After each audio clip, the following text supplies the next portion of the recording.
ইকরা ওয়ারতাকি কামা কুনতা তুরাতিলু ফিদ দুনিয়া। এই হাফিজের কোরআনের দল তোমরা পড়ো। কি পড়ো? তোমরা যে দুনিয়াতে যেভাবে তারতিল সহকারে আমাকে শোনাইয়া শোনাইয়া যে তোমরা কোরআন পড়তে, এখন তোমরা পড়ো। পড়লে কি হবে? ফাইন্না মানজিলাকা ফি আয়াতিন তাকরাহুহা, যেখানে তোমাদের আয়াত শেষ হবে। 6666টা আয়াত আমরা জানি কোরআনে আছে, মতভেদ আছে। কেউ বলেছেন 6632টাও আছে, মানে কিছু মতভেদ আছে। যাই হোক, তবে প্রসিদ্ধ মত হলো 6666টা আয়াত কোরআনের মধ্যে আছে। এই আয়াত হাদিস থেকে আমরা এটাই বুঝি যে এই আয়াত যতটুকু পড়তে পড়তে পড়তে যখন পড়ো আর চড়ো, এই যখন বলা হবে তখন হিফাজে কেরামগণ তারা পড়বে আর উপরে চড়তে থাকবেন। সুবহানাল্লাহি ওয়া বিহামদিহি সুবহানাল্লাহ। এটা তো হলো হাফিজদের মর্যাদা। আর যে সমস্ত মা বাবা নিজে কষ্ট করে দুনিয়ার লোভ ছেড়ে দিয়ে ছেলেকে মেয়েকে কোরআনে হাফিজ বানাইছে, তাদের জন্য কি রয়েছে?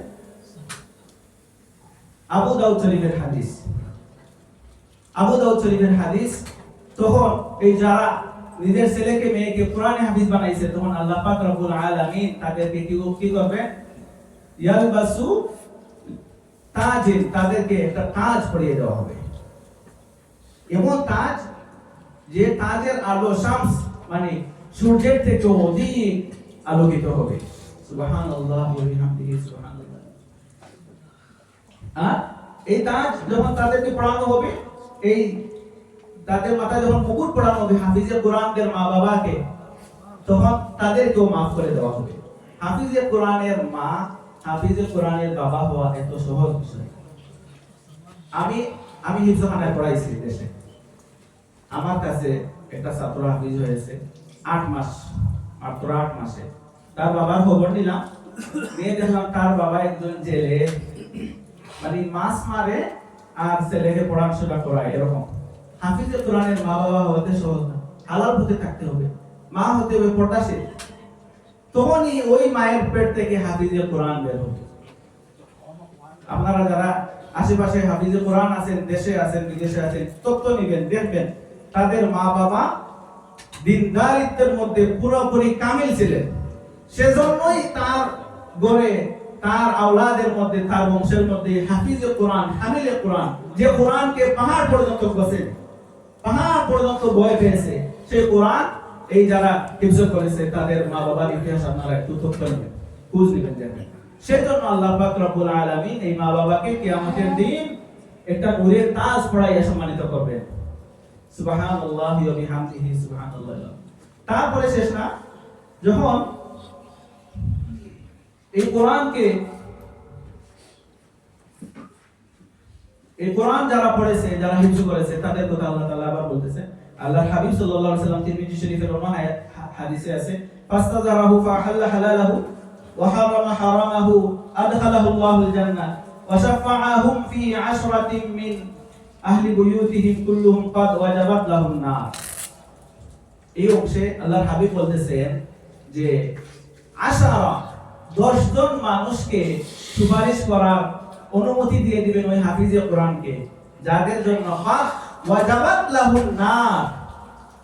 মানে এখনই নিকটবর্তী, মানে ভবিষ্যৎকে কাদ বলা হয়, মানে এখনই ঘটবে, মানে এখনই এখানে কোনো কিছু ঘটতে যাচ্ছে, এটাকে কি বলে? খুব নিকটবর্তী, মানে এখনই ঘটবে, এখনই তাদেরকে জাহান্নামের মধ্যে ফেলে দেওয়া হবে। এরকম 10 জন মানুষকে তার আহলের মধ্যে, তার বংশের মধ্যে 10 জন মানুষকে ওই হাফিজে কোরআন টেনে টেনে জাহান্নাম থেকে বের করে এনে জান্নাতে নিয়ে যাবে। সুবহানাল্লাহি ওয়া বিহামদিহি সুবহানাল্লাহিল আযীম। সময় সংকীর্ণ হয়ে গেছে, সেজন্য যারা, আমি এই কথাই বলবো, আজকের আমার আলোচনার মেইন উদ্দেশ্য এটাই, আপনাদের যাদের ছেলে আছে, মেয়ে আছে, চেষ্টা করবেন একটা ছেলে অথবা একটা মেয়ে কোনো না কোনো ভাবে যদি হাফিজ বানিয়ে ফেলতে পারেন, আলহামদুলিল্লাহ। আমি 3 বছর ছিলাম সৌদি আরবের জেদ্দায়, একটা মসজিদে ওখানে ছিলাম। তো ওরা কি করে, আরবিরা এসে প্রথমে জিজ্ঞাসা করে, "ইনতা তাহফাজুল কোরআন? তুমি হাফিজুল কোরআন?" মাশাআল্লাহ, সুবহানাল্লাহ। আপনাকে চুমা দিবে, গলা লাগাবে। কেন? তারা হাফিজে কোরআনদেরকে তাজিম করে। আরবিদের প্রত্যেকটা ছেলে মেয়ে কোরআনে হাফিজ। প্রথমেই তারা এই যে উনিও ছিলেন সৌদি আরবে, সবাই জানি আমরা যারা আরব দেশে ছিলাম, তাদের প্রত্যেকটা ছেলে মেয়েকে প্রথমেই তারা কোরআন হিফজ করায়। কেন? ওই যে হাদিসগুলো তারা পড়ছে, কোরআন তারা হিফজ করায়। যদি কোরআন আপনার ছেলে আপনার মেয়ে যদি কোরআন হিফজ করিয়ে ফেলতে পারে, তখন তার বুঝ হলে, তার যখন আকল হবে, সে বুঝবে কোনটা হালাল কোনটা হারাম, সে পথে সে চলবে। ততটুকু পর্যন্ত আপনার দায়িত্ব, যতটুকু পর্যন্ত তার আকল না হয়েছে, বালিগ না হয়েছে। বালিগ হওয়ার পরে সে বুঝবে কোনটা হালাল কোনটা হারাম। সে যদি বুঝে মেনে চলতে পারে, আপনার দায়িত্ব আপনি আদায় করে ফেলছেন। তার দায়িত্ব যদি সে আদায় করতে পারে, তাহলে আল্লাহ তাআলা ওই যে আমি বললাম যেগুলা, এই সম্মানিত আপনাদেরকে করবেন। আর যদি আপনার ছেলে অথবা মেয়ে হাফিজে কোরআন বানানোর সুযোগ এখন না থাকে, বড় হয়ে গেছে, অথবা এরকমও আছে যে মানে তার মেধা কম, তাহলে এরকম কোন হাফিজে কোরআন বাচ্চার আপনি দায়িত্ব নেবেন। আছে না বিভিন্ন এতিমখানা মাদ্রাসায়, আপনার আত্মীয় স্বজনের মধ্যে এরকমও আছে যে পড়তে পারতেছে না, হিফজে পড়তে পারতেছে না, তার একটু খবর নেবেন, তার মান্থলি একটা খরচ আপনি দিবেন। কেন? ওই যে ওয়াজাবাত লাহুন নার, যাদের জন্য এই মানে নিকটবর্তী ভবিষ্যতের যেটা বললাম, যাদের উপরে দুজখ অবধারিত হয়ে গেছে, তাদের মধ্য থেকে 10 জনকে ওই হাফিজে কোরআন শাফাআত করবে। আল্লাহর হাবিবের কথা মিথ্যা হতে পারে না ভাই। তখন আপনি যদি একজন হাফিজে কোরআনের দায়িত্ব দুনিয়াতে থাকতে নিতে পারেন, সে কিন্তু আপনাকে ভুললেও আল্লাহ তাকে স্মরণ করিয়ে দিবে ওই হাসরের ময়দানে। আপনি তাকে দেখেই চিনে ফেলবেন, এই যে হাফিজে কোরআন, আপনি চলে দেখতেছেন, আমি খরচ দিয়েছিলাম, আপনি করছেন, আমাকে নিয়ে যান। এই দাবি আপনি করতে পারবেন। সেজন্য 5,000 10,000 টাকা বেশি না, এটা হাফিজে কোরআন সেটার দায়িত্ব আপনি নেবেন সামর্থ্য অনুযায়ী, তার খরচ আপনি দিবেন। এটা যদি করতে পারেন, মনে করেন যে কিয়ামতের ময়দানে আপনার শাফাআতের একটা উসিলা আপনি এখানে শরীয়ত করে দিতে পারতেছেন।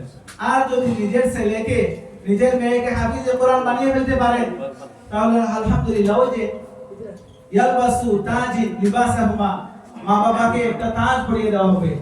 আরেকটা হাদিস হলো কুন আলিমা, আল্লাহর হাবিব বলতেছেন যে তোমরা আলিম হও, আও মুতাআল্লিমান, অথবা তোমরা ছাত্র হও, আও মুহিব্বান, অথবা তোমরা তাদের মহব্বত করে নেওয়ালা হও, আও মুঈনান, অথবা তারা যে কাজে তারা অগ্রসর হতে চায়